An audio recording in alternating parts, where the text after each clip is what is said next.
പുതിയൊരു വീഡിയോയിലേക്ക് എല്ലാവർക്കും സ്വാഗതം. ഇന്ന് എയർ ഫ്രയറിൽ തയ്യാറാക്കാൻ പറ്റിയ എഗ് പപ്സിൻ്റെ റെസിപ്പിയാണ് ഞാൻ ഇന്ന് നിങ്ങളുമായി ഷെയർ ചെയ്യുന്നത്. ഒരു പാൻ വെച്ച് ചൂടായി കഴിയുമ്പോൾ അതിലേക്ക് ഒരു 1.5 ടേബിൾ സ്പൂൺ എണ്ണ ഒഴിച്ചു കൊടുക്കാം. എണ്ണ നന്നായിട്ട് ചൂടായി വരുമ്പോൾ അതിലേക്ക് ഒരു 2 വലിയ സബോള അരിഞ്ഞത് ചേർത്ത് കൊടുക്കാം. ഇനി ഇതിലേക്ക് ഇഞ്ചി വെളുത്തുള്ളിയുടെ പേസ്റ്റ് കൂടെ ചേർത്ത് കൊടുക്കാം. ഇനി ഇത് രണ്ടും കൂടെ ഒരു ചെറിയ ബ്രൗൺ നിറമാകുന്നവരെ വഴറ്റിയെടുക്കാം.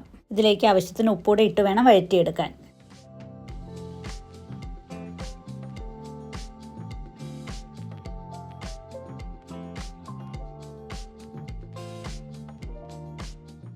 സബോളയൊക്കെ നന്നായിട്ട് വഴണ്ടി വന്നിട്ടുണ്ട്. ഇനി നമുക്ക് ഇതിലേക്ക് വേണ്ടുന്ന പൊടികൾ ചേർത്ത് കൊടുക്കാം.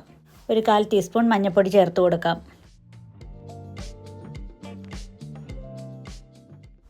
ഇതിലേക്ക് 1 ടീസ്പൂൺ മുളക് പൊടി, 1.5 ടീസ്പൂൺ മല്ലിപ്പൊടി, 1/2 ടീസ്പൂൺ കുരുമുളക് പൊടി, 1/4 ടീസ്പൂൺ ഗരം മസാല ഇത്രയും ചേർത്തിട്ട് പച്ചമണം മാറുന്നവരെ നന്നായിട്ടൊന്ന് വഴറ്റിയെടുക്കണം. ഉപ്പ് നോക്കിയിട്ട് ഈ സമയം വേണേൽ ചേർക്കാം. ഇപ്പോൾ പൊടികളുടെയൊക്കെ പച്ചമണം മാറി പൊടിയൊക്കെ നന്നായിട്ട് മൂത്ത് വന്നിട്ടുണ്ട്. ഇനി നമുക്കിത് മാറ്റി വെക്കാം.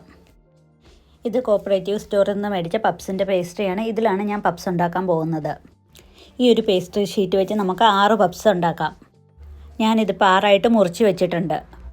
പപ്സിന് വേണ്ടുന്ന മുട്ടയും പുഴുങ്ങി മുറിച്ച് വെച്ചിട്ടുണ്ട്. ഇനി ഇതുപോലെ ഒരു പേസ്ട്രിയുടെ ഷീറ്റ് എടുത്തിട്ട് നമ്മൾ നേരത്തെ തയ്യാറാക്കി വെച്ചിരിക്കുന്ന മസാലയെ ഒരു സ്പൂണ് വെച്ച് കൊടുക്കാം. ഇനി അതിൻ്റെ നടുക്കേക്ക് ഒരു മുട്ടയും കൂടെ വെച്ചിട്ട് നമുക്ക് 4 സൈഡും ഇതുപോലെയൊന്ന് ഒട്ടിച്ചു കൊടുക്കണം.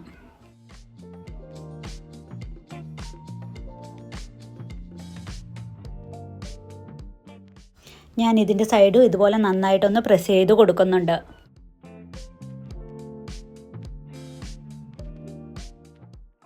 ഇനി ഇതുപോലെ ബാക്കിയുള്ള പേസ്ട്രിയും കൂടെ നമുക്ക് ഉണ്ടാക്കിയെടുക്കാം.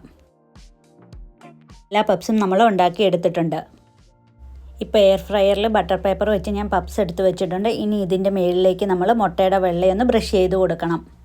ഇനി എയർ ഫ്രയറിൽ 200 ഡിഗ്രി സെൽഷ്യസിൽ ഒരു 11 മിനിറ്റ് വെച്ചിട്ട് നമുക്കൊന്ന് റെഡിയാക്കി എടുക്കാം. നമ്മുടെ നല്ല അടിപൊളി എഗ് പപ്സ് റെഡി ആയിട്ടുണ്ട്. എയർ ഫ്രയറൊക്കെ വീട്ടിലുള്ളവർ ഇതുപോലെയൊന്ന് പപ്സ് തയ്യാറാക്കി നോക്കണം. നമ്മൾ ബേക്കറിയിൽ നിന്നൊക്കെ മേടിക്കുന്ന അതേ രുചി തന്നെയാണ് ഇതിനും. നിങ്ങൾക്ക് എൻ്റെ വീഡിയോ ഇഷ്ടമായ വീഡിയോ ഒന്ന് ഷെയർ ചെയ്യാനും ചാനൽ സബ്സ്ക്രൈബ് ചെയ്യാനും വീഡിയോയ്ക്ക് ലൈക്ക് ചെയ്യാനും കമൻറ്റ് ചെയ്യാനും ഷെയർ ചെയ്യാനും മറക്കരുതേ.